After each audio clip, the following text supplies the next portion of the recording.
day. Hey guys.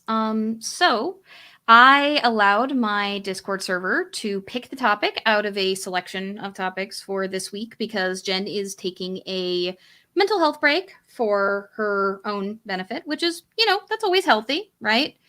I'm going to preface that I know I just put out a pretty hefty statement on my Discord server. I do not want to talk about that on the show today. You guys are welcome to discuss it in the Discord if you are part of the Discord amongst yourselves, but I feel like the statement that I put out on the events in question on my Discord, that is the beginning and end of my statement regarding those issues. I want to focus today on polyamory and polyamorous relationships and how to do them healthily because I've been in one for just over 7 years now, with 2 partners.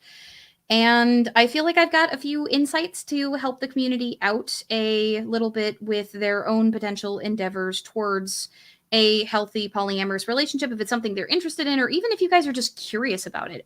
Thank you so much, Jail, for your membership. And thank you so much, Akita. Sorry I was at work when you needed someone to talk to. Here, have some dough. But Tis, maybe I should actually run the rim shot. Sorry if you can hear my chair when I adjust myself. So, given that so many of you guys actually voted on this topic, I am curious, do we want to start with defining polyamory, or is there like a burning question that some of you have? I'm going to give you guys a few moments to kind of come up with your questions. As always, I'm going to try to respond to everybody in the chat as best I can, or at least everybody with a valid question, but I will be prioritizing super chats just because, people paid a little bit of money to make sure that I saw that. I want to make sure that I get to that question. So, as far as polyamory goes, I will start with a definition. Polyamory is a horrendous bastardization of a word. If I recall correctly, it's a Greek prefix with a Latin suffix. It basically means multiple loves. It's different from polygamy, which is multiple marriages. So multiple loves, sometimes partnerships, poly partnerships will involve a marriage, like mine does. I am married to one of my partners. My partner, Steve, goes by Husdom in my server. His name, not mine. And sometimes there won't be any marriages at all, but polyamory, by distinction, generally does not involve multiple marriages. That becomes polygamy.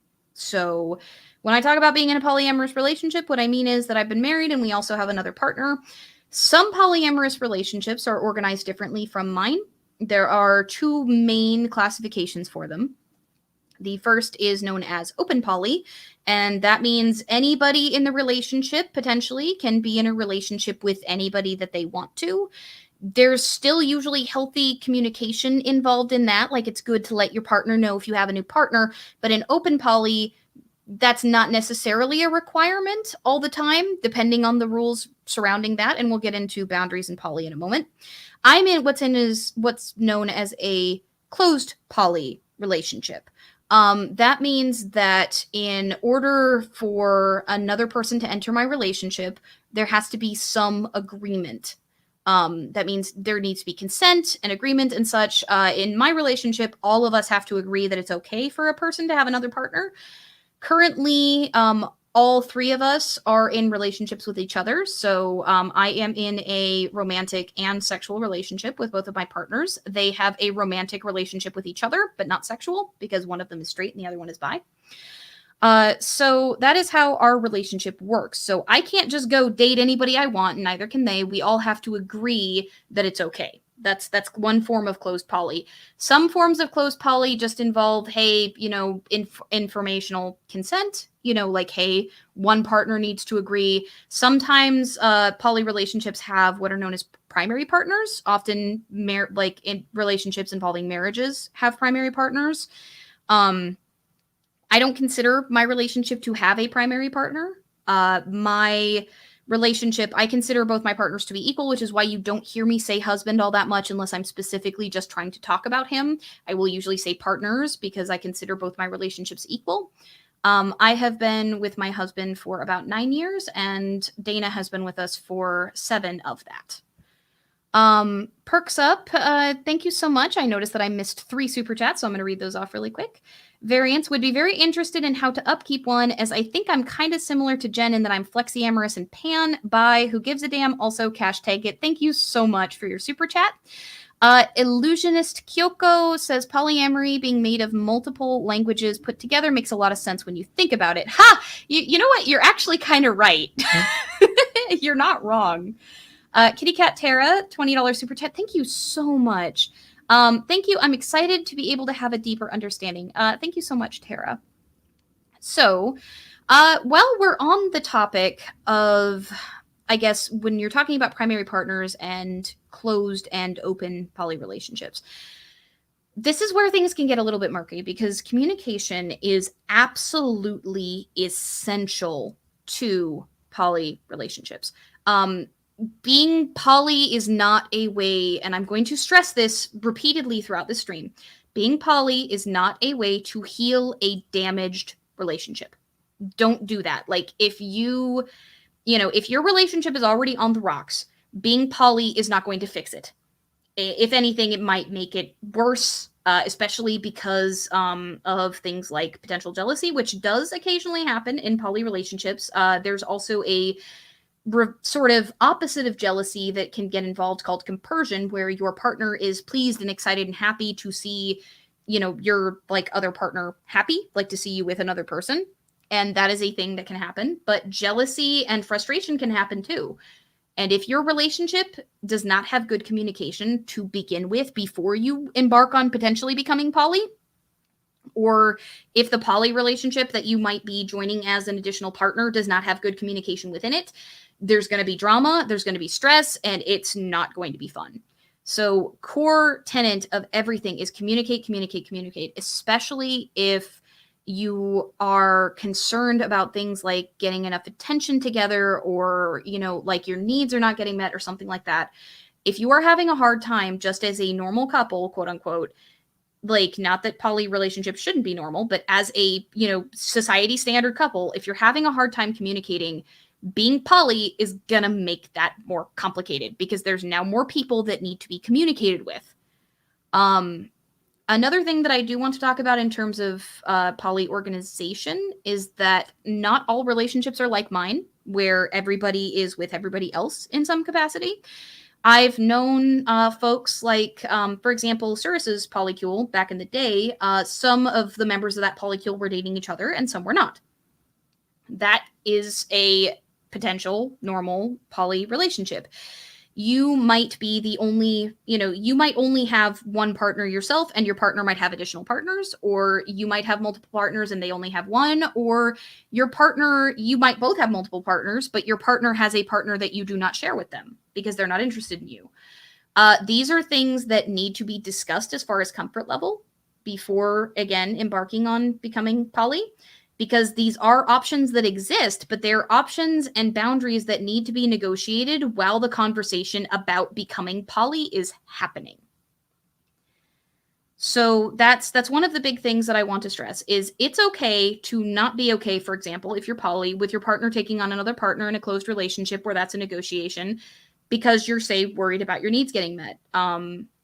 There was a situation in my relationship where one of my partners wanted to take on another partner, but things were not very healthy at that time. There was a new job involved and a lot of like extra work hours and things. And so I was not getting the amount of attention that I needed. And so I was concerned about that. And so like we ended up having to have a conversation to sort of get that sorted out before any sort of consideration could happen. And it turned out that the person that my partner was interested in was also not interested in a poly relationship. So that sort of kind of made it so that that conversation didn't have to come up again because I guess they hadn't talked to this person first. But my point being is that it is okay to like not be okay with somebody if you're in a closed relationship, if that is the negotiated thing, with communicating that and making sure that your relationship with that person gets stable first. Because if your relationship is not stable to begin with, then you're not going to have a good time being poly. Like if you have bad communication skills, if your partner does, Poly is just going to compound that. You have multiple people that are not communicating well, or multiple people that one partner is not communicating well with. You can imagine just the struggles of a normal couple, multiply that. It really is like that. And there's also the complexities of negotiating with family, and we'll get to that. I'm lucky in that the extended family that does talk to me has been pretty accepting. But one of my partners, their family basically disowned them. And one of my partners, their family, the other partner, their family didn't accept it at first, but has come to accept it. So again, we'll talk about that later. But I want to stop and take a temperature check of the chat, see if there's any questions on what I've covered so far. Kylodoscope asks, what is compersion? I'm Airways 2, and I'm pretty sure I'm poly. A poly QPP sounds amazing. So compersion, again, is the feeling of joy and excitement that comes from seeing your partner like having romantic interest with another person. It's different from cuckoldry, which is, press F to pay respects for the monetization of this video, by the way.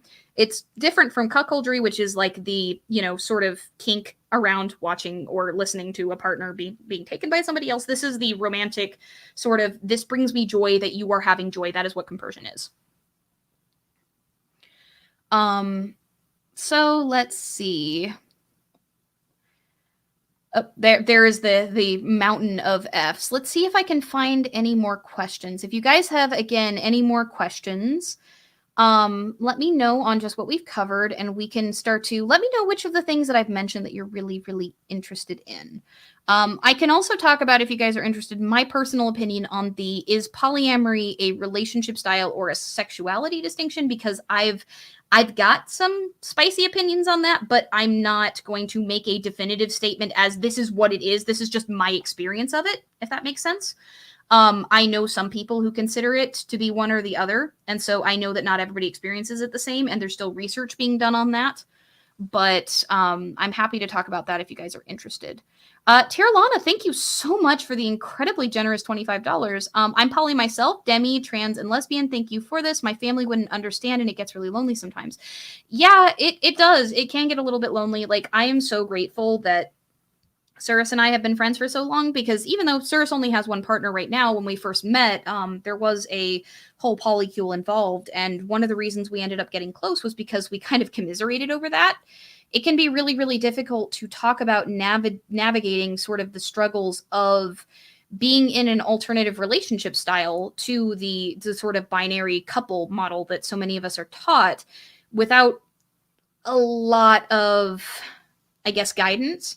I am going to mention, by the way, Jen actually has a video on polyamory that she did on her channel, and so does Cirrus. So I highly recommend checking out both of their videos for a more structured take beyond just sort of, rambling into camera. Because both of them have actually, again, slightly different sort of views on polyamory and the relationship styles than I do, which is one of the things I want to impress on this stream. I can talk primarily from my own experience. But there are multiple ways to be poly. There are multiple ways for poly relationships to exist. There are multiple sort of things that will come up that will differ depending on the polycule that you are talking about. And so my perspective is going to be from the perspective of somebody who has been in a long-term polycule where all of us are dating, where it's closed, and where it is specifically we all live together. Some polycules are not like that. So it's important, if you're looking into this topic, to get a varied perspective, because you will be able to get potentially answers to questions that might look more similarly to your situation. I'm just going to do my best to talk from my experience and to answer questions about my experience. So I want to make that clear also, since we're in the first 15 minutes of the video. So people watching the VOD, you're probably watching this on the playback. All right, so let's see. Howard Ramberg says, I'm convinced most humans are poly by default, but we've been conditioned and programmed to seek out one spouse through Christianity. Thoughts? Yeah, jury's out on that. There has been some stuff that suggests something toward that way. There's also been, for example, various cultures throughout history, the two-person couple model of, at the very least, like marriage and things, seems to be relatively ubiquitous among many, many cultures. There are some outliers, but I don't know. I think that marriage has a lot to do, like the idea of like monogamy and marriage has a lot to do with property rights. I don't know if there is an instinctive polyamory in humans or if like I don't think there's an instinctive monogamy per se. I think that that is a societal construct of a kind, but the line between nature and nurture when you're talking about psychology is very very thin, especially when you're talking about sociological concepts like marriage and coupling and dating and all the rituals associated with that. Like why for example is it not okay to make out in front of friends and family members? Well, because it's taboo. Well, why is it taboo? It makes you uncomfortable. Why does it make you uncomfortable? Well, because it's taboo. Why is it taboo? Because culture says so, right? So I think that in terms of figuring out where that line is, I don't know if we can per se, unless there is a currently still living primarily polyculture that we could reference. But even then, the way that culture can influence brain development or even the way that environment can influence brain development.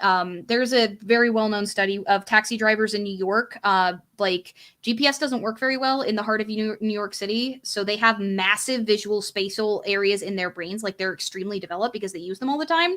And after taxi drivers have retired, within about 3 to 4 years, that actually reduces to the same size as the average population.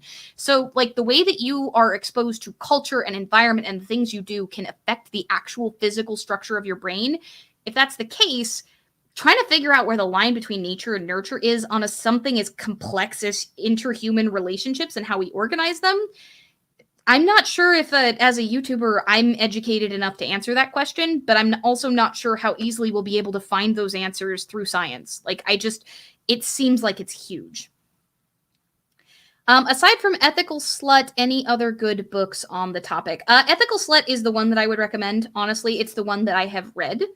I haven't gotten too deep into polyamory on like in books and things. We sort of stumbled into our relationship on accident, and I'll talk about that in a moment because I'm pretty sure that folks are gonna ask me about it. But like this is something I've kind of had to figure out sort of as we go. It's not something that I had a lot of resources on. I probably should have done some research and found some. Let's see. I want to hear the spicy opinion, says Celery. Okay. So, my spicy opinion is that my experience of polyamory is that it is not a sexual orientation, it is a relationship organization choice. That's my experience of it. There are some people who say they experience it as a sexual orientation. There are some people who say that they cannot be happy outside of a poly relationship and still identify as poly even when they are not in a poly relationship because they're open to them. I don't see poly as an identity personally for myself. I'm not going to yuck anybody's yum who says that they do. My experience has been that I stumbled into poly by accident. The way that my relationship with Dana started was by accident. My husband and I had a open sexual relationship to begin with. We were allowed to sleep around, but the rule was don't catch feels. That we were like that even after we got married. With Dana was recovering from a bad relationship when we got together.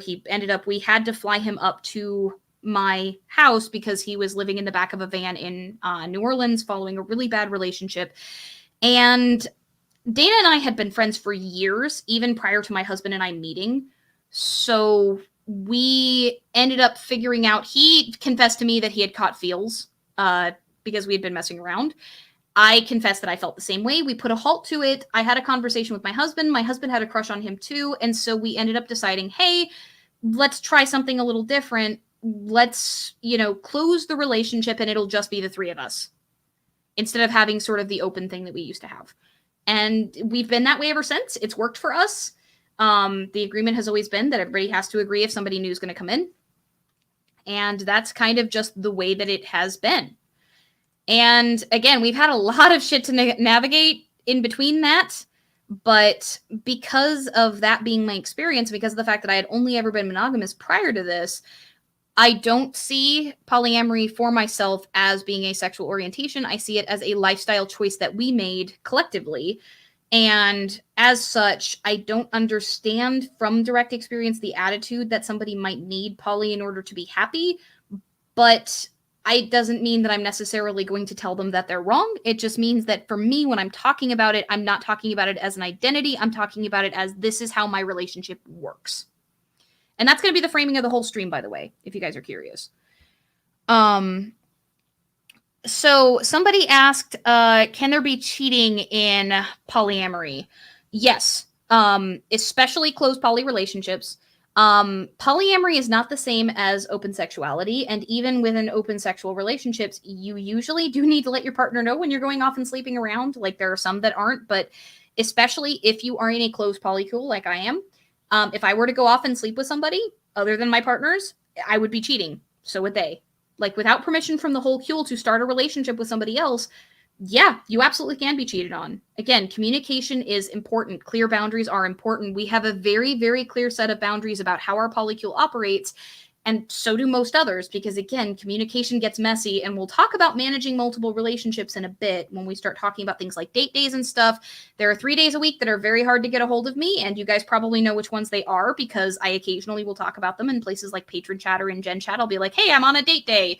But there are 3 days a week that are very, very difficult to get a hold of me, because those are date days with my partners. They are days we specifically set aside to make sure we get one-on-one time or all cule time together, so that we can maintain those relationships and so that people can feel like they are getting the attention that they need.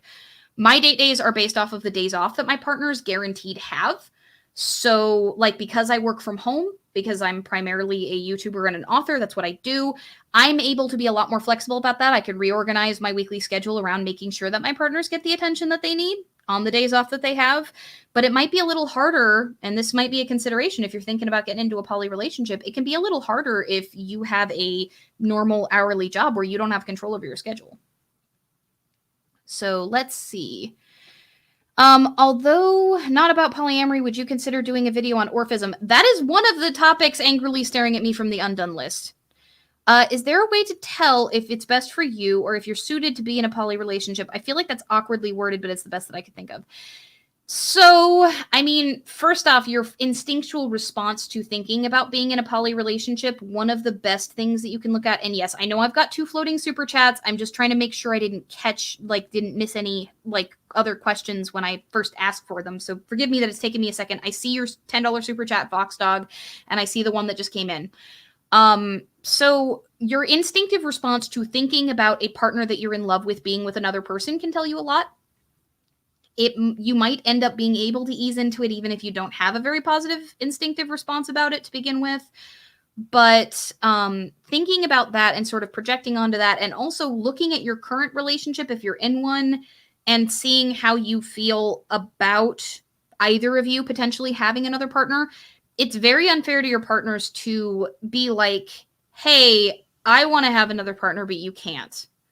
We'll get to the arrangements in my relationship and why I have to and they don't currently later, but it is very unfair to be like, I'm not okay with you having another partner, but I want one. Like, you have to be as okay with your partner having another partner as you are with having one yourself. And you also need to consider whether or not you've got the actual physical time to devote to managing multiple relationships. Because as we'll get into, dealing with 3, 4, 5, however many families, as more shit happens, like there are more family emergencies. If you guys haven't noticed, my sister-in-law on one side has children that are extremely sickly and get into problems periodically. You know, one of my partners, their mother ended up in the hospital recently. You know, we've had emergency cancer stuff. And then, of course, you've also got more immediate things. Like when my husband brought home COVID, I got it too. And so we had all of that. Having an extra set of hands around to help out with taking care of people can be very helpful, but it can also make things a lot messier, right? Like, emergencies become bigger when there are more people involved, and there will be more of them in terms of extended stuff. If you get along with your families, if you don't get disowned, there's going to be more of it. There's also negotiating around holidays, which we can get into if you guys are curious. Like, there's a lot involved in managing relationships across relationships. It's something not a lot of people think about. Fox Dog with the $10 super chat just wanted to say thanks for bringing this topic up. nice to hear others who and how they experience poly. Thank you so much, Fox Dog. Yeah, it's not something I see talked about a ton, and that's part of the reason why it was one of the topics, because I know people have been asking me to talk about it for a while. Victoria, I have the opposite experience. I need multiple partners because of my diverse and conflicting needs, so poly is part of my identity. Again, as I just said, people experience poly very differently than I do. I'm talking from my perspective, but I'm not going to tell anybody that they're wrong. When I was younger, I might have. You might even be able to track down shitty posts and things from earlier times where I said those things, but I've kind of grown and matured to understand that my experience is not going to be universal. And so, yeah, like my biggest comment that I can make on that is simply that when I'm speaking from my perspective, I'm speaking from my own perspective, and this is part of the reason why I push in every single video I talk about for a complicated topic like the cultural appropriation one, like the one I did on ADHD. Listen to diverse voices. If you can find more videos, and I recommended at least 3 of them, then please watch them, read blogs, read articles, listen, listen to experiences, express your experiences if you're comfortable sharing in community spaces where it's safe to do so. I know that we do have a poly population in the bridge. We have an adult chat. People are welcome to express themselves and discuss their poly relationships there. It's a safe space. The mods will protect you.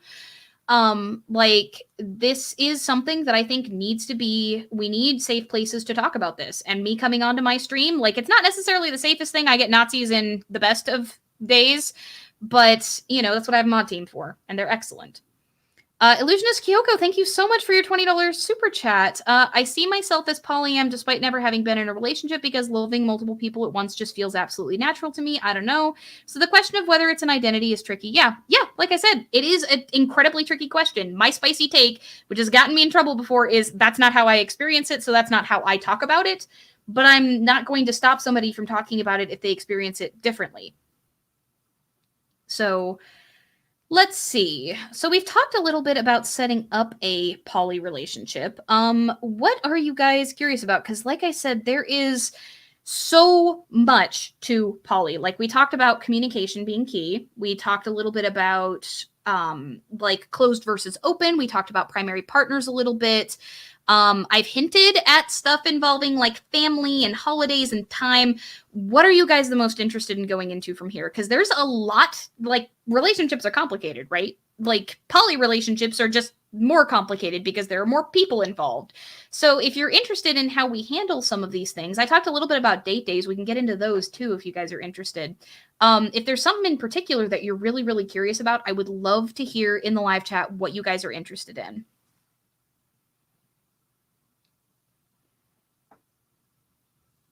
So let's see. Well, this is a very personal question. Does cuckolding factor into the sexual relationship for your straight partner? Funnily enough, I'm not going to mention which is which, but it factors in for the bi partner, actually.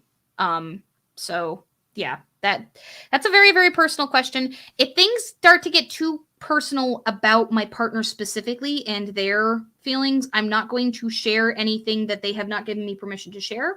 If you notice, I don't tend to involve my partners very much in my YouTube stuff. I've talked to them several times prior to doing this stream about what the stream would contain. So if you ask me a question that they are not comfortable with me answering, I will let you know that. I'm going to be trying to talk mostly about broad strokes about how we manage our relationship rather than specifics about them. Does that make sense? Consent is important, and I don't want to share anything that's going to be overly personal for my partners because they are not my YouTube channel, right? They're not a part of this. They are aware of it, but they have told me what they are comfortable with me talking about publicly. So let's see, Vincent, thank you, or Victoria Jankowski. I know the answer, but for the audience, does poly always include an aspect of BDSM, etc.? No, poly is not always even sexual. I have met poly people who are ace. It is perfectly fine. Poly refers to the relationship aspect, not always the sex. If you're talking about no feelings or, feelings are not a factor, it's not a full-blown relationship. That is open sexuality or in some cases swinging where you swap partners. Polyamory is full-blown romantic relationships with multiple people. At least that's how I define it. That's how I'm going to be talking about it for this stream. I know that there are some people who define things differently. We're talking about my experiences here. That's the only experiences I can talk about. Ikeda, both your partners are very lucky to have you in your lives. Aw, thank you, Ikeda. That's really sweet. Let's see. Illusionist Kyoko says someone asked about how polyam interacted with deities like Hera. I responded to that to myself, but I'm curious about your take there.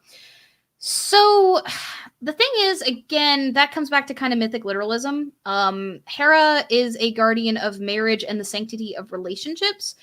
She was portrayed as jealous, but that was also because, again, I talked about this in my video on whether or not Zeus is a predator. If you haven't seen it, it's in my Common Hellenism playlist on my channel page. The Greeks weren't mythic literalists, but a lot of their culture made it into their stories.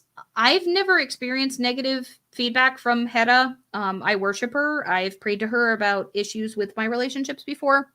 I've never gotten any sort of negative UPG around her and being poly. So for the most part, I haven't had any sort of negative experience with that. I don't think the gods enforcing something as like human created as marriage makes a lot of sense with them being disembodied minds and all. So yeah, that's kind of where I'm at. Is it doesn't make a lot of sense for something as vast and massive as a god to be all that concerned about if you're boning somebody else or not, apart from maybe issues of consent, because that deals with the mind. But then again, y'all know my definition of the gods. I've answered it in Q&A videos before. Holy crap, Variants! Thank you so much for the $50 super chat. How do you handle things like the combination of factors when things get tough? How do hard discussions of behavior or feelings get into it? Also, kinktastic fun. How do you handle things like shared finances or children? Oh, gods. So, that's a bunch of questions all at once. Aurora, the answer to that one is a lot faster. So what did your family say about your relationship situation? Sounds like you. That's what they said pretty much universally. My mom actually loves both of my partners to death, and she will actually like ask how they're doing and will occasionally talk to them. She's met them both. My extended family is just like, that sounds like Allie. Just kind of hands up in the air. Like, I don't talk to most of the family for other reasons that would have a problem with it. So it's not a big deal. And both of my grandmas actually got to meet both of my partners before they died. So, and they both liked them. They were just like, that's your life. That's the way you live it. So my family personally does not have a problem with it. However, if we'll talk about families later, one of my partners, his family is Catholic and completely disowned him. So, for the most part, he only has 2 or 3 people in his family that he talks to because he's poly and because he's been with me for so long. So, let's get back to variance. How do you handle things like the combination of factors when things get tough? If you're talking about when we hit hardships, we have a fairly democratic-ish way of doing things. We also have a very specific split in the way that we handle stuff. So, for example, I tend to handle the finances. I also do most of the cooking because I'm the best at it and because I'm also a super taster, so I'm picky. I also do a certain amount of the housework, but the guys actually, funnily enough, handle a lot of it because I work longer hours than they do due to the nature of my work. It takes me a lot, more than 40 hours often to handle all the different aspects of my job. So, and it also takes me a lot of time to do all the budgeting and make sure all the bills get paid and stuff like that. So we have a division of labor that sort of takes care of normal day-to-day stuff because we all live together.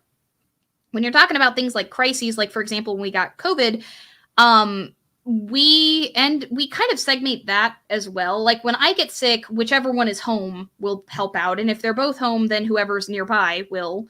There are certain things that one of them can't handle due to sensory overload that the other one does, and vice versa. So that sort of thing is handled that way. If you're talking about arguments, usually we don't get into whole arguments all that often. Usually it's one or the other person will get into a spat with somebody else. I end up playing the mediator a lot, which can be frustrating. They've been working on learning better communication skills just because as somebody who's AFAB, I got taught how to talk to people a little bit better than they did. Most AMAB folks do not get effective communication as being essential to survival the way that AFAB folks do. It's just a different sort of situation. And so, one of them's got a personality disorder, one of them has anxiety, and I've got ADHD, and the one with the personality disorder also has ADHD. So, yeah, it can be chaotic. A lot of the times the policy is that unless the situation involves all of us, we don't all get involved, or at least I try to maintain it that way. Sometimes I'll get called in as a mediator. Sometimes one of them might, if there's, say, a question about something that happened and they were around for it. But we usually try to keep things as separate as we possibly can in terms of arguments, disagreements, that sort of thing. But when we make major decisions for like financial stuff for the house, those decisions are made together, especially if more than $100 are involved. We have a joint bank account where all of us do our best to get as close to a third of the bills as we can. I don't make enough money currently to hit that most of the time because a lot of it goes to Uncle Sam and it also goes back into the channel. But my husband has been fine paying my portion for the most part since I started my business because, and I'm talking about since I started writing as an author, because for a while I didn't make enough from that. And I haven't since COVID hit also. So like, he's been fine with that on his end because he works a union job and he makes a fair bit of money. So he's like, I can cover that. I want to support you. Once you get to the point where you can pay for a third and you're comfortable, you can do that if you want to, but like that's your decision. So we all also have our own separate accounts. Mine's my business account. Each of my partners has their own separate bank account, and whatever they want to pull into that after that amount is paid, they can do that. And we have a savings account for the house where a proportion of extra that all of us allow to keep gets put into the savings for us to save up for things like we need to rewire our entire house because we have bare copper wiring from the 60s. So it's an electrical fire hazard currently if we ever get a water leak or something. Like we have a tendency to attempt to put money away for stuff like that. So let's see. How do discussions of behavior or feelings go into it? I think I just covered that. Let me know if you have an additional question there for that. Kinktastic funds. Yeah, I mean, kinky things happen. I'm into kinky things. We've talked about that in my interview with Appalachia Folk Witch. So yeah, I mean, like as far as sexual stuff goes, that usually happens on date days. Sometimes it happens spontaneously. I talked about finances, children. So our situation's a little bit unique in the sense that I have PCOS and I also have a familial sort of line issue with thin uterine lining. My mother almost died having me and again with my sister. So between that and the fact that my ovaries do not work right on the best of days, having a bio kid is probably not an option. Hubby and I, before we ever got married, agreed that we were likely going to adopt if we ever did. That's going to get a lot more challenging because we're poly. But chances are we're either going to adopt later if we can, or we're most likely not going to have kids because, unfortunately, because of my condition, I might not be able to have them. And I'm not really sure that I want to pass on the genetic problems that I have. I've got 2 autoimmune diseases. And I also have other issues like polycystic ovarian syndrome and ADHD that are very, very heritable. So I don't necessarily want to pass that on. And my partners kind of feel the same way because I share one of those autoimmune diseases, celiac, with one of them, and I share ADHD with the other one. So the kid that's going to be born is going to have those things either way. I don't begrudge anybody that makes the decision to have children despite having those sorts of issues. But I personally, given the very high chance that these things will be passed along and how much harder my life is having celiac, I don't necessarily want to risk bringing a child into the world that isn't going to understand why she can't eat the PB&J sandwiches that her friends are trying to give her, Let's see. I know that there was a super chat that I missed because I was trying to answer that question. Ikeda says, I believe Maddie is a physicist. She might be a good resource if you need help with the 3-body problem. So let's see. Do you guys have how would you go about being in a poly relationship with someone you haven't met IRL or online? And follow up, what if it's a pre-existing polycule? So that's another thing. If you're getting involved with somebody who's already in a polycule, on your side, you're more concerned about maintaining your relationship with them, right? Unless you're planning on having another partner. If you're getting involved in an already existing polycule, making sure that there is consent of the other members of the polycule is important. In fact, especially if, your potential partner lives with one of them, making sure that you have at least spoken to them to confirm verbally that consent has been given Very, very, very important. I have known people who have run into the issue of being told by a partner that consent had been given to be poly, and then it turned out to be cheating. I have other poly friends outside of this community that has happened to. So it is very important to make sure on your side that consent has been given. As far as being poly with an online relationship, there are actually a lot of things you can do. It's kind of similar to any other online relationship, right? Like you have to find things you can do together. So that might be gaming together or doing like tabletop stuff together or watching movies or TV together, via mutual streaming services like Hulu, for example. If you both have Hulu or Amazon Prime, they both have watch party settings where you can watch things together. Like that's a thing that you can do. I've actually had to do some of these things when I've been in writers' conferences or on retreats or things for upwards of a week at a time. So usually the big thing with a long distance relationship is it'd be the same as any other. You just now have a date day where you have to figure out long distance things that you can do. One of the things that I have done while I was on a retreat is my partners and I ordered the same kind of takeout at the same time and then only ate once everybody got their food while we watched a movie together, so that we kind of felt that connection of all eating in the same room and having, lunch together, basically, which would have been dinner for me because I was in Chicago at the time. So that can help you that can help you feel closer to a poly partner that you have long distance. Yeah, you know what, Victoria, you're not trying to make me feel crazy, and that's actually a really important point. Victoria says, I'm not trying to make you feel crazy, but for the uninitiated, warnings about unicorns and unicorn hunting. Okay, so for those of you who don't know what a unicorn is, a unicorn would be a bi person, usually a woman, but we don't have to restrict gender, but 90% of the time people are hunting for a woman that is interested in dating both partners. This is usually a married couple will go looking for a bi, again, usually a woman, who is interested in dating both partners. And a lot of bi people get pressured into what turn out to be really unhealthy relationships because people think that that's going to heal their marriage or their relationship somehow. That is not a healthy attitude. Your partners do not have to be in a relationship with your other partners if they do not want to. You might have that as an agreement in your relationship if you decide to, but it should not be mandatory, especially if you end up with a partner who is only interested in one member of your relationship. That needs to be okay because you cannot force people to be interested in you if they're not. Like, that is abuse, flat out. You cannot make somebody interested in you that is not interested in you. Bottom line. Like, no amount of, well, I'll be jealous if they don't. No. If you are dating a bi woman, let's say, because I see men do this as often as not. If you're dating a bi woman who's interested in another woman, that woman ain't interested in you, you cannot force that. You can't. Vice versa. If you're a woman dating a dude, or if you're an NB person dating any gender, and they have a partner who's not interested in you, you cannot make that happen. Like, you can't. And trying to force your partner to choose, especially after they've already established a relationship between you and the other person on the grounds that they have to be with somebody else, that's not okay.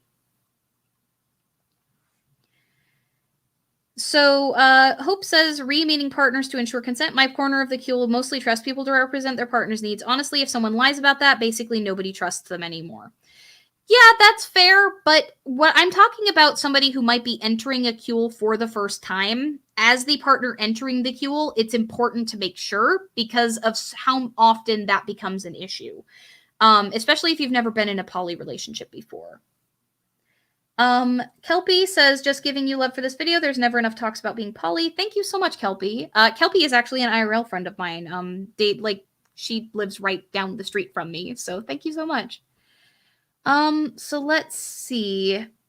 Yeah, and like Pedro, the kid would understand their health problems because you already know, but I do hope you get to adopt. Yeah, like I said, I personally do not want to bring another human into the world with the risk for those problems when there are children that need homes. Like, that's just my personal stance for myself. Especially because I know a lot of people who are adopted who would not be in a healthy place if they hadn't been.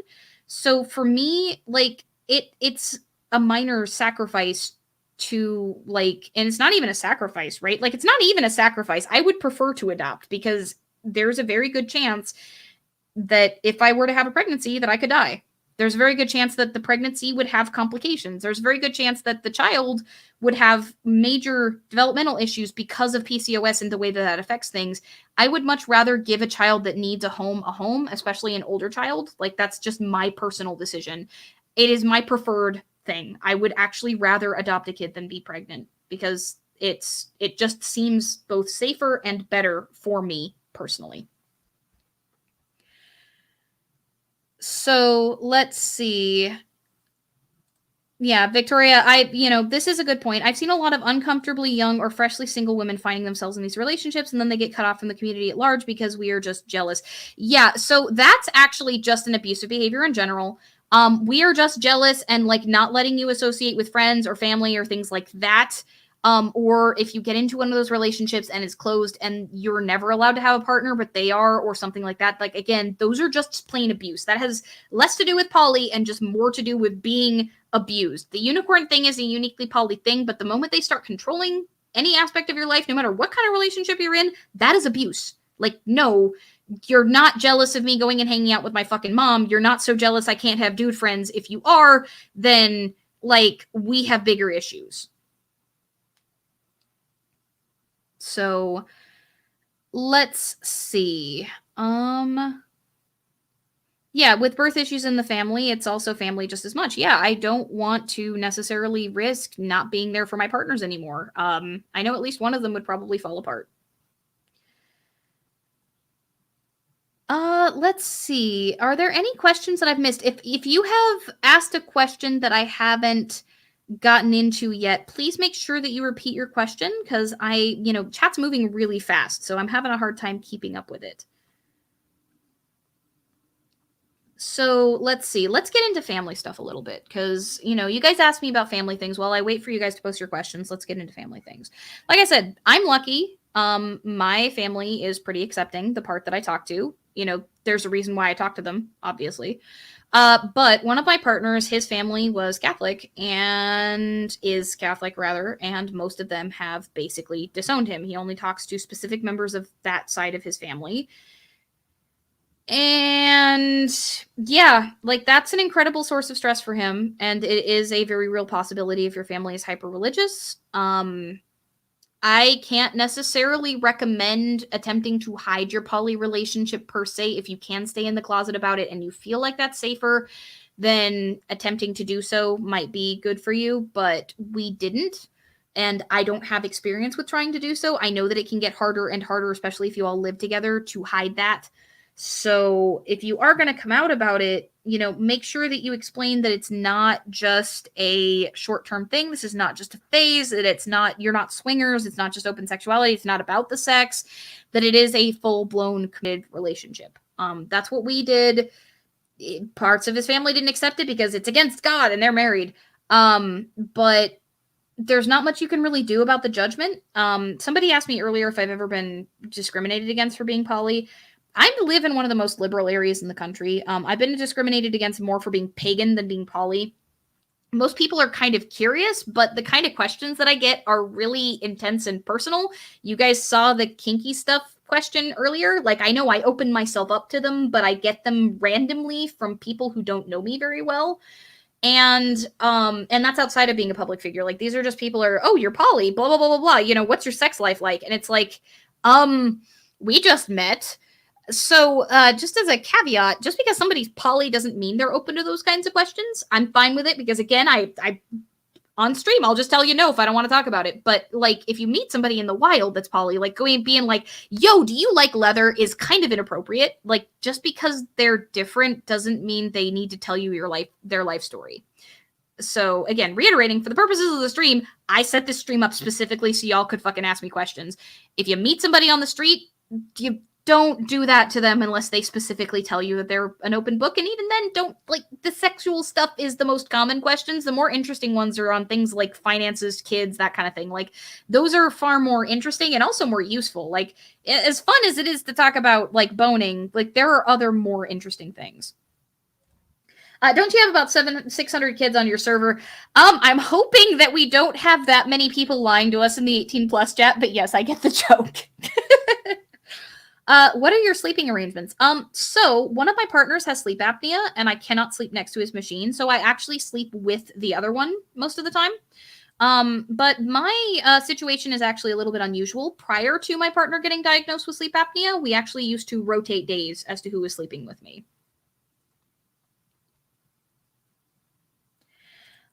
Illusionist, thank you so much for your super chats. How does being polyamorous interact with how you watch media? In my experience, it's created an odd disconnect with the way fandoms bicker over ships as if they're mutually exclusive, because to me that assumption doesn't make sense. So I don't interact too much with fandom, but in terms of how it interacts with media, well, I mean, sometimes I'm watching a show with one partner that the other one doesn't get, that sort of thing. Bickering over ships, like, being poly is still not very mainstream, so watching people bicker over ships for like characters that aren't poly, yeah, I can see why if you engage a ton with fandom that would make that would make a lot of sense. Victoria, I lived in Washington and I was clearly discriminated against for being poly.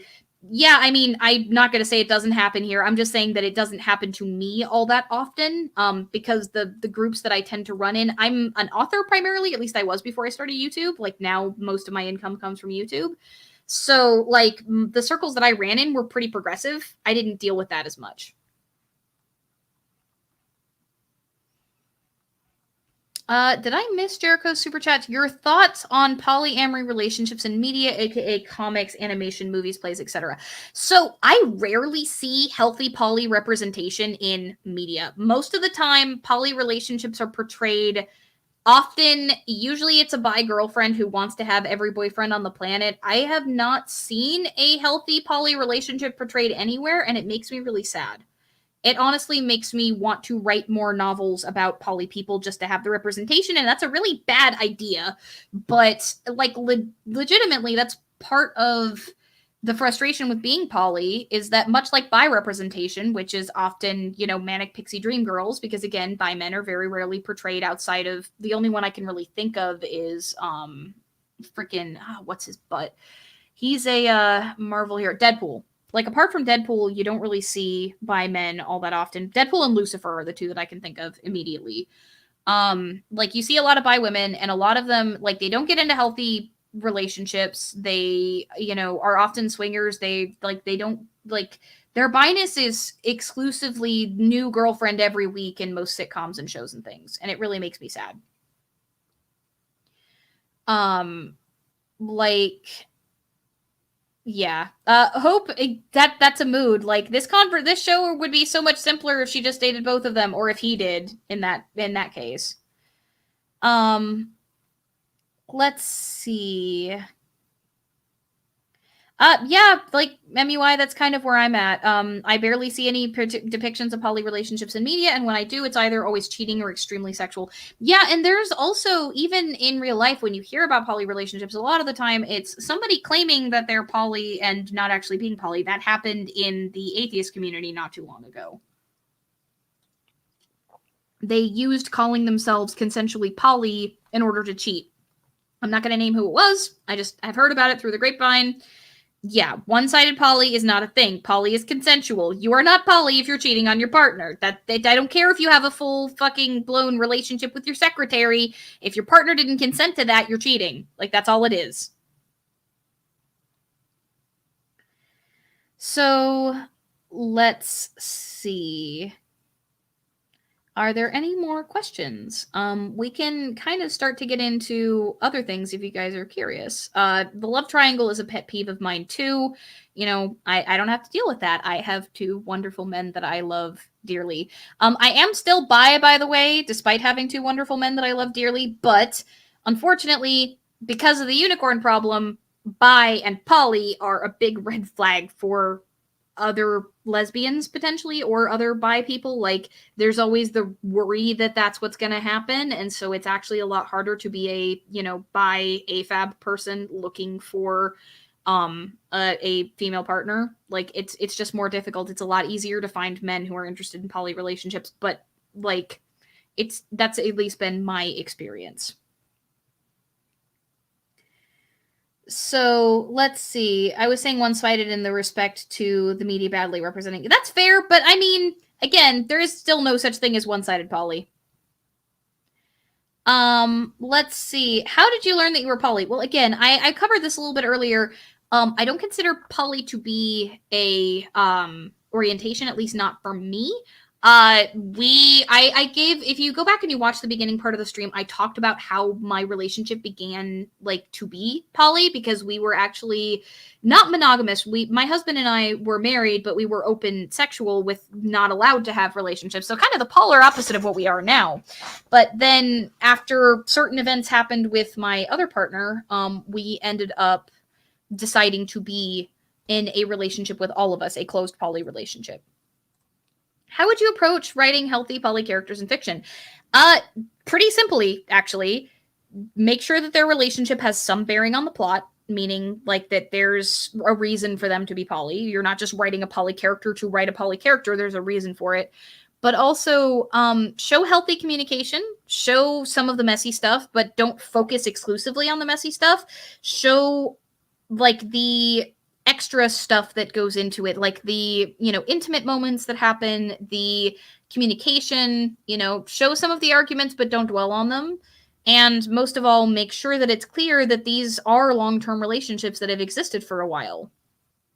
If you're going to be having a character getting into a poly relationship for the first time, show them working out the kinks.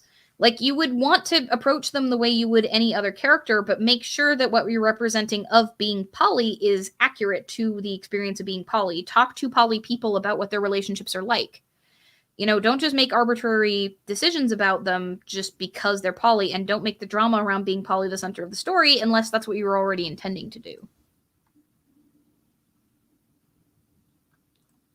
So Raiders, hi, I'm new to poly relationships and I'm monogamous. My girlfriend wants to start seeing someone else in addition to me. I'm nervous about it. Do you have any advice for someone in my situation? If you are okay with it, like, I know you're nervous, but if you are actually genuinely okay with it and really ask yourself if you are, make sure you are communicating through your feelings. Most of the time, 9 times out of 10, jealousy is a need not being met. Jealousy can be insecurity about yourself and your worthiness. Quite often, worries that happen early in poly relationships can boil down to worries that your needs won't be met, or worries that you're not good enough, or worries that your partner's going to leave. If you're not secure enough in your relationship yet to not have that be a perpetual thing that's popping up, like, is she going to leave me for them? Then you're probably not ready to be poly. You need to make sure that you trust your partner and that trust is justified. You need to make sure that you communicate through the rough stuff, even if you're worried it might hurt somebody. You also need to try to dig a little deeper than just the initial feeling of jealousy and make sure you're identifying what it is that you're worried about. Are you not getting enough time together? Are you feeling blown off? Are you not getting your, say, sexual needs met? There's a lot of different aspects to relationships that can cause what looks like jealousy and turns out to just be worries from your experiences. I've actually gotten the I'm poly but don't tell my wife I'm dating apps. I'm like, dude, I will find your wife and tell her just because you sent me that message and I'm petty. Yeah. Let's see. Any good relationship communication and consent in all things? Yes, that 100%. And I actually agree with Kitty Cat Tara here. If you decide that it's not for you, don't say yes just because she would like to communicate. 100%. If you do not feel like you are secure enough in your relationship for poly to work, don't do it, quote, to make her happy. Don't. It will fuck your relationship up. Like I said, your relationship needs to be happy, stable, and healthy, or at least, again, healthy. Happy is subjective, right? Like, how happy are you at any given time? That's a little bit difficult to determine. But if your relationship is extremely dysfunctional, being poly isn't going to fix it. If you're insecure in yourself, being poly is sure as fuck not going to fix that. You need to make sure that you are in a good place before you ever consider saying yes to poly. 100%. If your relationship isn't already healthy, poly's not going to make it healthier. Poly will expose all of the cracks and put your relationship under a great deal of pressure and show you how healthy it actually is. Make sure you understand what you want.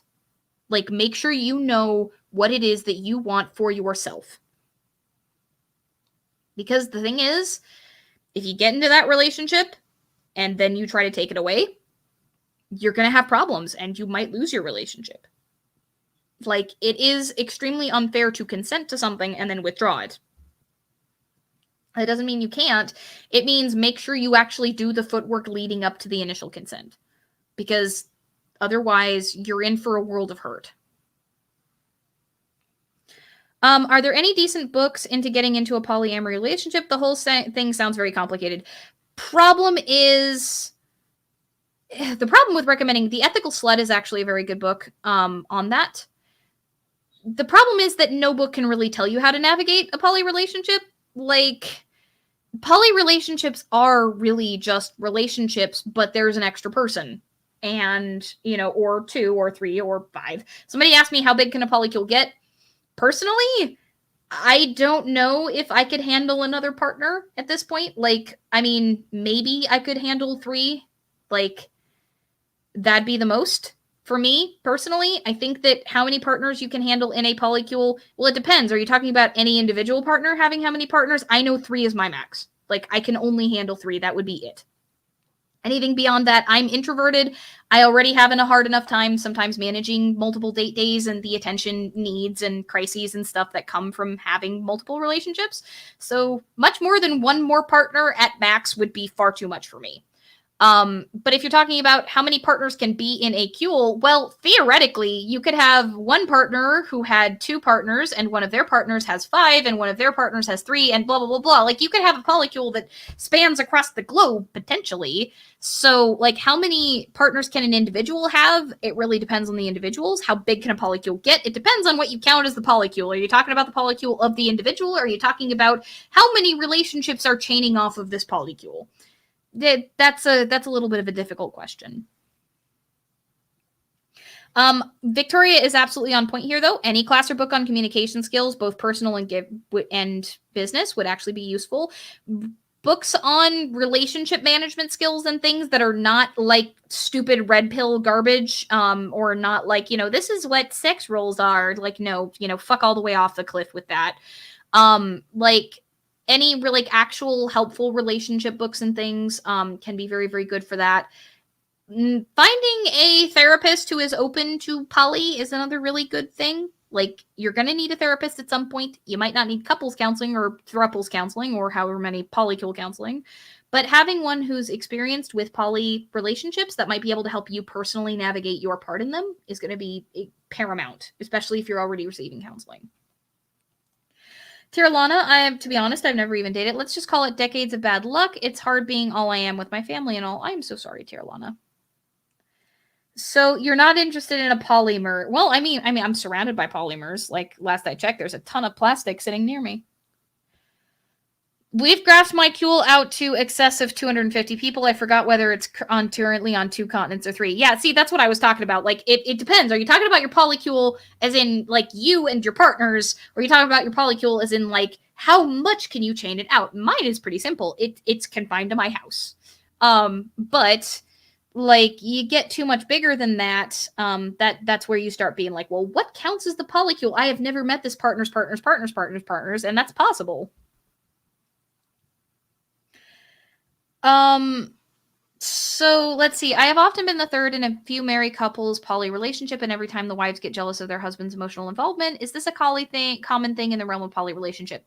If the couple was not ready for a poly relationship, yes. The thing is, when it comes to that, again, as I just mentioned, the jealousy is not usually the problem. The jealousy is usually a symptom of something else, and if the couple's not mature enough to communicate through that, then those relationships are going to fail.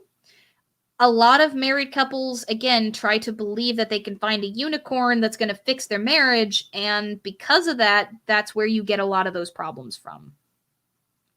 So, yeah.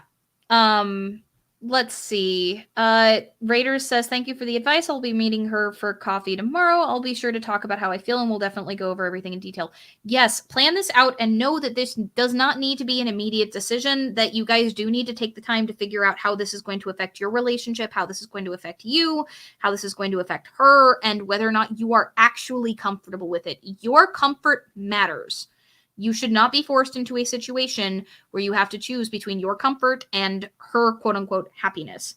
If you came into the relationship as monogamous and it's being proposed that that one partner wants poly and the other does not, it is okay for them to say no because you came into the relationship as monogamous. It's not as though you came into the relationship as poly and now you're rejecting that. So let's see. I took a relationship psych class in college and it was the best class to take. It was about how you keep a relationship healthy and communicate. If you can, I suggest taking one. Yeah, if you have access to resources like that, by all means. Read books on communication theory, work on your communication skills. Communication is the thing that's going to come up over and over in the stream. Like, it is so absolutely fucking essential. And when it breaks down into like TNT level explosions and mines and such. Like, in a poly relationship, having multiple partners makes fights complicated. So you want to make sure that you have fewer fights by communicating well. How have you been doing? We haven't talked for a while, and I wanted to see how you were. My boyfriend doesn't mind having more than one partner while he simply remains with me. I want two partners. Yeah, some people are like that. My husband is actually like that. He doesn't mind if I have more than one partner, obviously, but he doesn't really have any interest in having another partner himself. He feels compersion watching me and my other partner together. And yeah, that's fine. That is absolutely an okay place to be. The problem comes when you say he can't have another partner, and if you don't say that, then you're fine. Yes, Victoria brings up another point. I talked about this with open and closed poly earlier, but I'll reiterate for those who weren't in the stream then, because there were only about 40 people then, and now we've had around 90. Also, agreeing to one specific partner is not the same as agreeing to any more than that. Yes, 100%. Also, sometimes polycules will reject partners because of red flags about that partner, say abusive behavior or language or things that they've witnessed during date days or things like that. Those are things that are absolutely okay for the safety and health of other partners. So, yeah. That's a big thing. Hope says, I'm ace and so are several other people in my queue. Not counting non-sexual relationships is baffling to me. Honestly, it's a little bit dismissive of ace relationships. Well, yeah, and that's part of the reason why I said, my two partners both have a romantic relationship with each other. They care very deeply for each other. They've held hands and things. They've watched movies together. They are very concerned about each other's health and well-being. Like, Dana was beside himself when Steve got COVID. Like, when he almost ended up in the hospital, he was as worried as I was. Like, that's a valid relationship. Like, 100%, it is a relationship. It is not just a glorified friendship. They're not losing anything by, me being with both of them and like being with both of them sexually separately. Like, they have a fully developed romantic relationship with each other. And some people count that Victoria brought up earlier, which Victoria, like, you've had some really great points. Thank you. Like, I've been trying to keep directions of the conversation around questions, but you brought up some really good points because, again, like, I'm not just like, I'm speaking mostly from my own experience, which is limited. Like, you have a much larger queue, it sounds like, than I do. So, like, you have a more varied experience, which is exciting. So thank you so much for chiming in. But like, the mention of some people count exclusively sexual partners that don't have a romantic component and others don't, that is true. I tend to be in the camp that does not count exclusively sexual partners, and I also don't tend to have exclusively sexual partners because I'm a little bit on the demi side when it comes to attraction. I have to be emotionally close to you in order to be interested in you. This is not an invitation for, people in my audience to hit on me. Just because I'm dating multiple people doesn't mean I'm going to date you. And I just gave a whole litany of reasons as to why my partners might have a problem with that. But just as a general statement about my sexuality, I do tend to lean on the demi side. I have to be emotionally close to somebody in order to be attracted to them. Athena, yeah. So if he can have another partner if he wants, thank you again for the super chat, then yeah, that's not an abusive thing. Let's see. Would you consider QRPs as poly? I don't know what QRP is an acronym for, or QPR. Could you spell that out? I don't actually know if I know that. Let's see. Trying to fix a relationship by adding more partners is a bad idea. Yeah, if there's anything that I'm going to stress in this stream, it is you can't fix your relationship by adding another person. Add another manic pixie dream girl ain't going to fix it. Like, it just won't. Do you think that if the relationship is unstable and trying to fix the relationship with polyamory, it can end up a situation like Pro Jared? The Pro Jared situation, I don't know enough about that situation to comment on it. I know that there were allegations of him claiming poly, and then there were claims of cheating, and then there were claims that they actually were poly, but he started neglecting one partner for the other, and then he left his original partner for the second one. Like, there's so many mixed messages around that I don't feel like comfortable publicly commenting on it. I don't talk about drama, but I will say that as far as the allegations that I've heard, if you're talking about like a person, you know, forcing a poly relationship and then leaving one partner for the other, that is a possibility if an unstable relationship adds another partner. It's one of those trust things that's part of why I say if you're going to get into a poly relationship, or if you're a couple right now and you're thinking about making it poly, think hard about that and make sure that your relationship is already stable and happy enough to support just the two of you, because a third person makes things complicated. It does. Managing time, managing needs, feeling wanted. That is complicated. Queer platonic relationships. Let's see. Two posts as friends, sort of partners. It's complicated or in a community QPR, and it looks and feels just like the rest of the poly relationships I know. Yeah. So queer platonic relationships, if they're very, very close, technically, yeah, you could consider that part of a polycule if you have more than one and they're committed.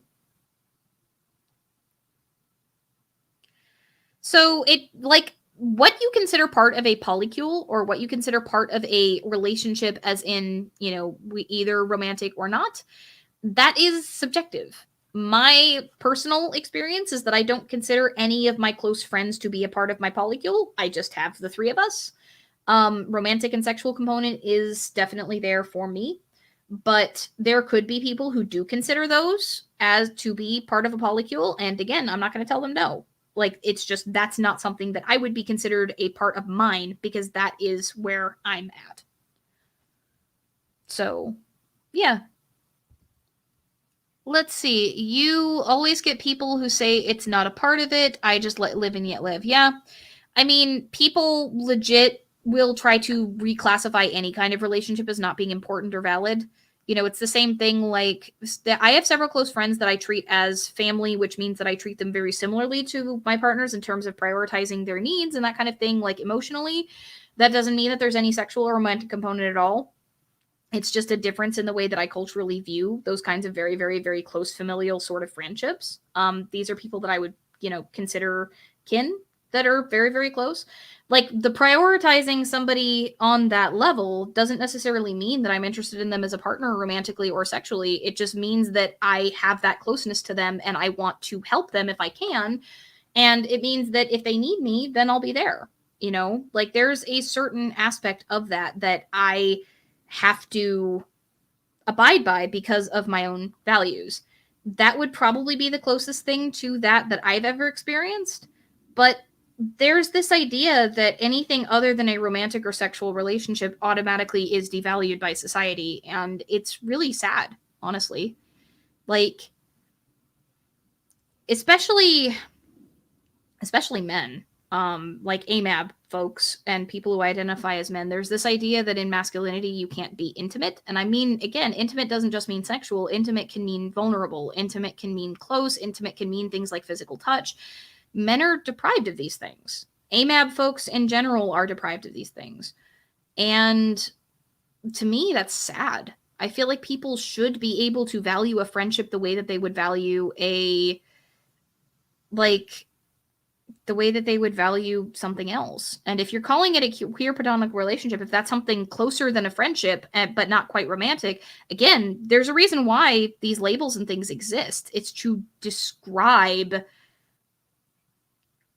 the sort of closeness of these things and to give them validity and value. And I am all for that. So if somebody in a QPR considers that to be part of a polycule, yeah, go for it. I've never been in a relationship specifically like that, but like, that would be a valid way to talk about it. You don't have to identify the separate people you date as a polycule. You can have a polycule not automatically consider someone you're seeing as a part of it. Same applies to QPRs. Yeah, completely. Like, you can, like, dating in this respect, like, there are people who will go on to dating websites and things, and they'll see multiple people, but they're not in a committed relationship. That doesn't necessarily mean they're poly. It means they're dating. right? Like poly specifically to me generally means a committed relationship of some kind, whether that is a QPR or a romantic relationship, or even, somebody mentioned that sometimes some people see exclusively sexual relationships. If they happen over the long term, then yeah, that's part of being poly.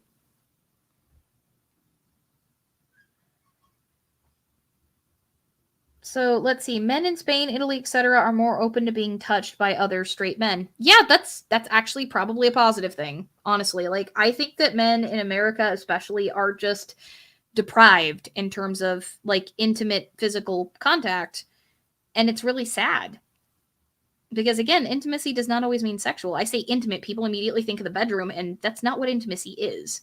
Not exclusively, anyway. So yeah, Orcus, AMAB people are allowed to show emotion, 100%.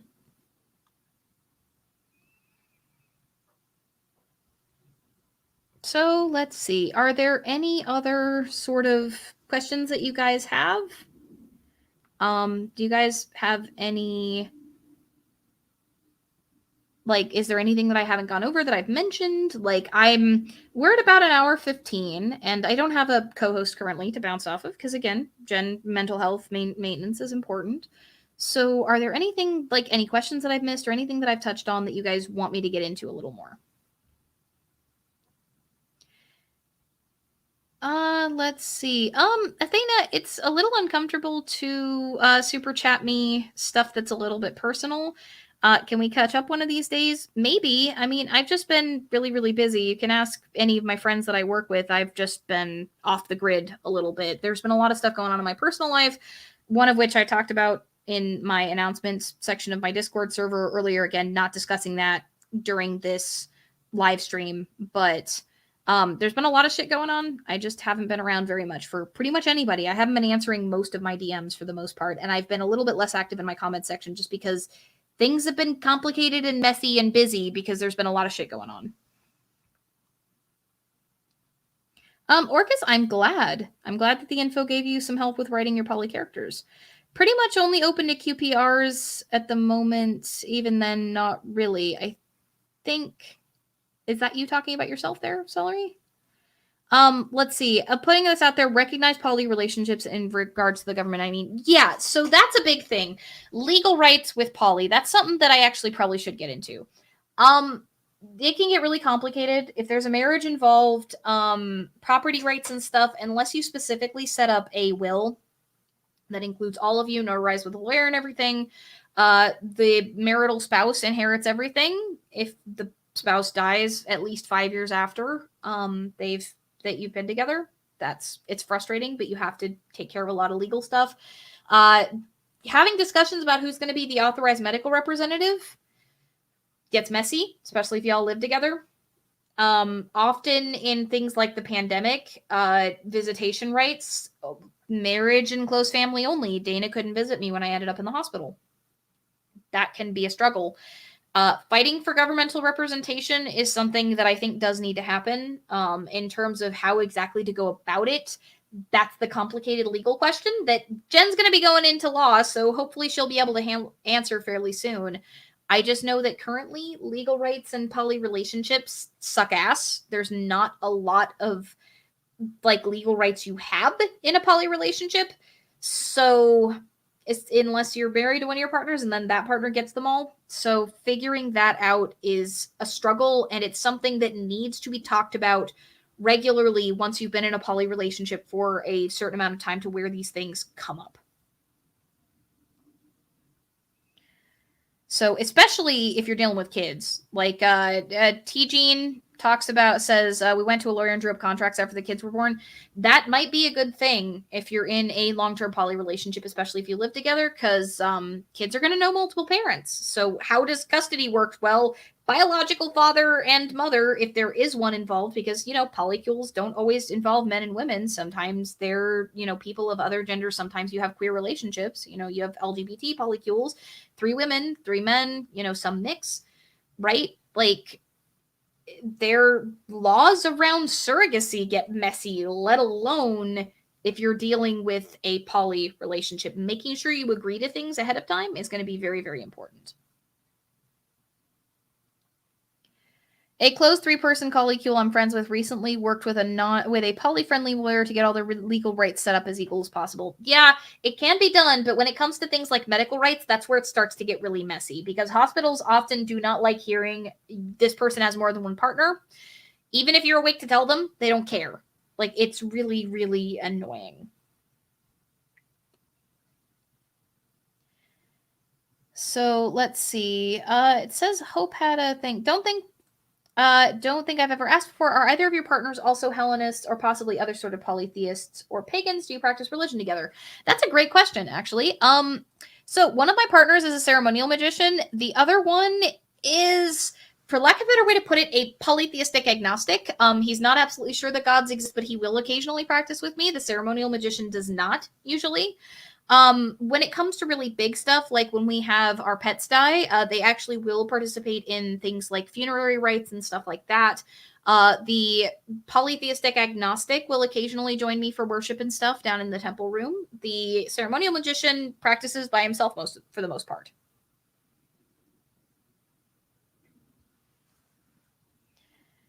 Well, this is why I gave a catch-all other genders, because if I were to try to list all of the different pronouns, I would be here for the rest of the stream and then some. There's so many different pronouns that are out there, which is great.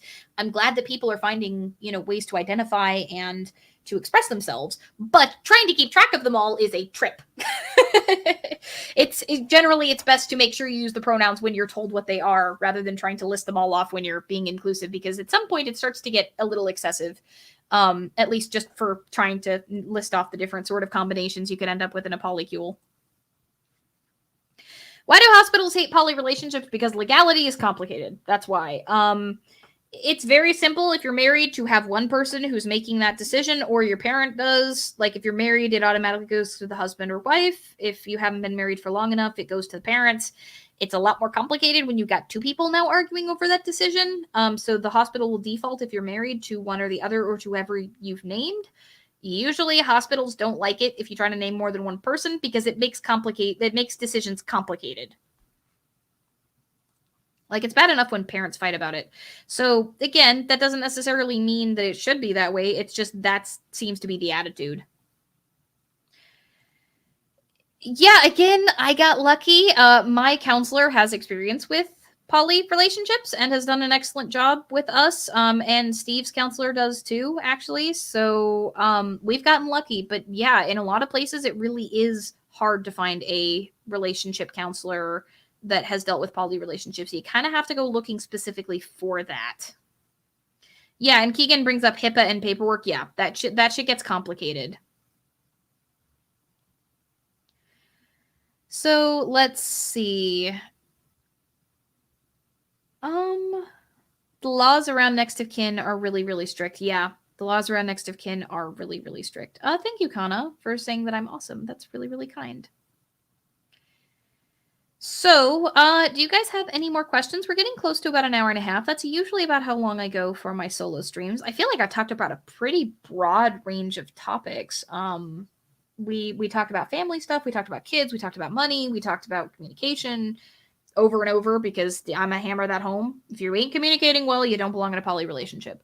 We talked about how my relationship came to be. We talked a little bit about how arguments go. We talked a little bit about sexual stuff, though again, that's one of the areas where at least one of my partners is not very open sharing.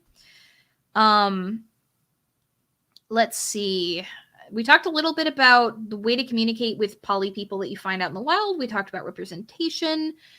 Is there anything else that I hinted at that you're interested in that I have not yet covered? Because if you've got any more burning questions, we've got maybe 10 or 15 minutes before I close out the stream. If I've got enough questions to bear it out. So let me know if there's anything else that you guys missed. I'm pretty sure I've covered most of the stuff that we dealt with. We talked about legal stuff in healthcare too, and that's a really important one because I've been in and out of the hospital a couple times. My husband has been in and out of the hospital at least once, and that was with COVID, which he was actually in the hospital at least 2 or 3 times with COVID, actually, because he almost got intubated because of how bad his fever was and how bad his breathing was, because he's got sleep apnea and asthma. So like his lungs were bad. Mine were too, but my problem was that they thought I had a clot. So Why did you decide to marry your partner if you're poly? How do you think of marriage while being poly? Marriage just gave us the legal rights for me to get onto his health insurance. That was most of the reason why we got married. We also got married before we became poly. So some poly folks do that. If a partner has, say, health insurance, one person's got their own business, the other one's, like got regular insurance from their work that's actually pretty decent. That can be one reason to get married. Another reason to get married is for legal rights and stuff. Some people who have primary partners, again, like that's something that I don't consider myself to have. But some people with primary partners will marry their primary partners. So there's lots of reasons why somebody might get married if they're in a poly relationship. Like marriage doesn't make a difference in your attitude towards somebody unless you want it to. Like marriage is just a piece of paper ultimately. It doesn't really change anything about your relationship apart from making it a lot harder to break up in terms of legal rights. Let's see. A lot of people have books on the topic. Do you recommend any recommended reading? Again, The Ethical Slut is one of the best. Like that's the one that I can 100% without fail, without any reservation recommend. Let's see. Does good therapy work? Queer Asterisk in Colorado does good therapy work with kink and poly relationships. Oh, that's cool. Thank you for the recommendation for anybody in Colorado. Have you ever read books that talk about both polyamory and spirituality? There aren't very many. I know that there's one out there that I wouldn't recommend because of who it's by, but for the most part, it's not something that I've seen talked a ton. Let's see. William Harris says, only got to see the tail end of the stream, but I've learned a lot from your videos. Wanted to show some support, and thanks for taking the time to share. Thank you so much, William. Yeah, most of my solo streams have been a lot of me talking about myself and my experiences, like the ADHD stream, the gender fluid stream, this one, the Q&A stuff. It's been interesting. I'm hoping to start getting into meatier topics for solo streams, but this is one that I gave people options. And people came out pretty loudly with the boob train. They definitely wanted to talk about polyamory tonight. So thank you guys so much for turning out. Like I've been surprised that so many people came on to let me ramble forever about polycule. What's your opinion on hierarchical poly? I kind of covered that a minute ago. I don't consider my polycule to have a hierarchy. People could say that I have a primary partner in the form of my husband. I'm not really sure if I'd agree with them. So yeah, that gets messy. Military poly is extremely messy because the military discourages you from having relationships just in general, and like military marriages, you can, if I recall correctly, in some branches you can be court-martialed for like getting like cheating on your partner, even if it's consensual. So like, I've heard horror stories, and I'm not sure how true they are, so I'm not sure if I should talk about military poly because I'm not in the military, and even though, like, I'm a military brat, he was retired by the time they got married, so... Let's see. After party, I'm not sure. I've got video that I need to finish for my patrons to actually have a preview tonight. I'm only about 2/3 of the way through doing it because I've had to deal with stuff today. I've been distracted from it several times. I'm also in a little bit of pain, so I need to go take a hot bath and kind of get my body to relax a bit.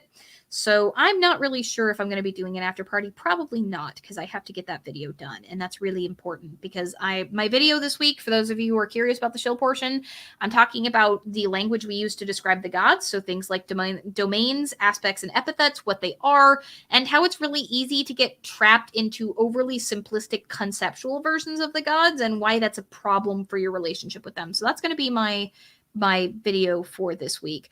Oh, purple rhymes with orange. You came in right on the tail end as I was starting to wrap up the stream. I'm so sorry.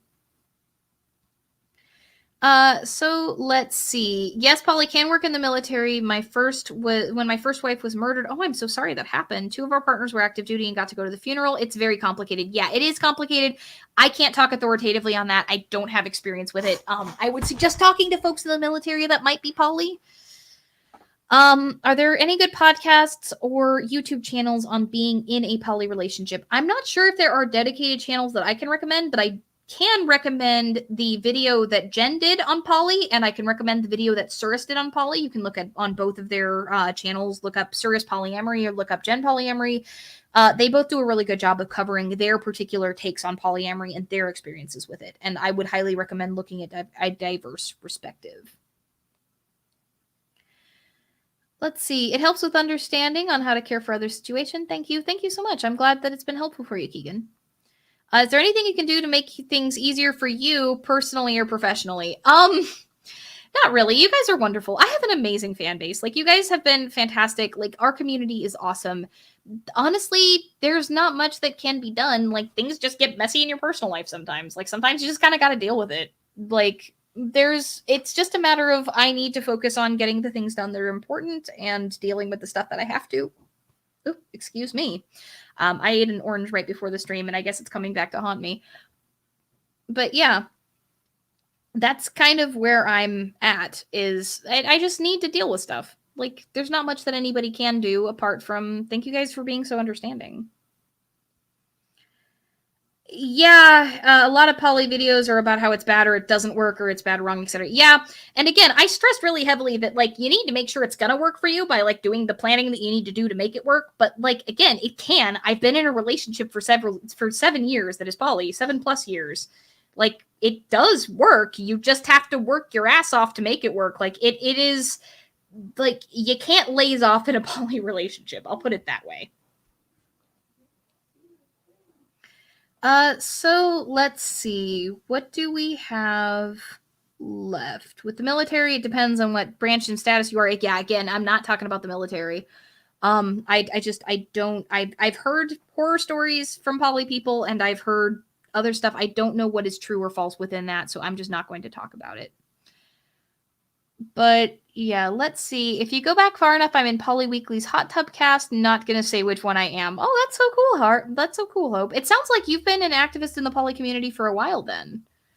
Yeah, like I'm kind of privately poly. I'm not involved in like any sort of wider community or anything, but it is something that again, for in terms of representation, I figured might be useful if I talked about my experiences because every relationship is different and the more perspectives you can get, the more you can see the way that these things can work for different people, the more likely you are, if you are interested in it and if it might work for you, the more you're going to be able to inform yourself and potentially make decisions about whether or not this might be right for you and your relationships. Yep, and that's correct, Weaver. Horror stories are shared more than successful stuff because of biases and not hearing about the good stuffness. Yeah, like we remember horror stories more often. You know, a happy relationship isn't a headline. That's kind of the way it is. Oh, congrats. Congrats, Hope. That's actually really awesome. So, yeah, I think this is about the time that I'm going to wrap up. Like I said, tomorrow evening, I'm going to be premiering a video on describing the gods, epithets, domains, aspects, that sort of thing, the language we use to talk about them, with examples, of course, involving especially Hades and Persephone, but I'm going to be talking a bit about Athena, I'm going to be talking a bit about Demeter, etc. And it's going to be sort of a jumping off point for some more detailed videos. Especially, I'm going to be working fairly soon on a theology series. And I'm thinking that within the next couple of weeks, I'm going to be doing the long requested video about essential oils in the environment. So that's going to be coming up fairly soon. But for tomorrow, domains, aspects, epithets, describing the gods, that's what's going to be coming out. It'll be coming out pretty close to, if not right on the dot at about 9 EST, 6 PST. I hope you guys enjoy it. I hope you guys enjoyed the stream. Thank you again so much for hanging out with me, and for the incredibly generous super chats. Like, holy crap, guys, you guys have really came out tonight. These streams are a little bit difficult because, you know, talking about yourself and your relationship, like, you can feel really vulnerable when you do that, and I know that I certainly do. I'm usually a relatively private person, but at the same time, again, if one of you felt a little less alone or felt a little more validated or got some answers to things that you've been considering, then it was worth it. It was worth being vulnerable. It was worth being open, like it is every time that I do something like this. So thank you guys again so much for coming out. And remember, we're stronger together.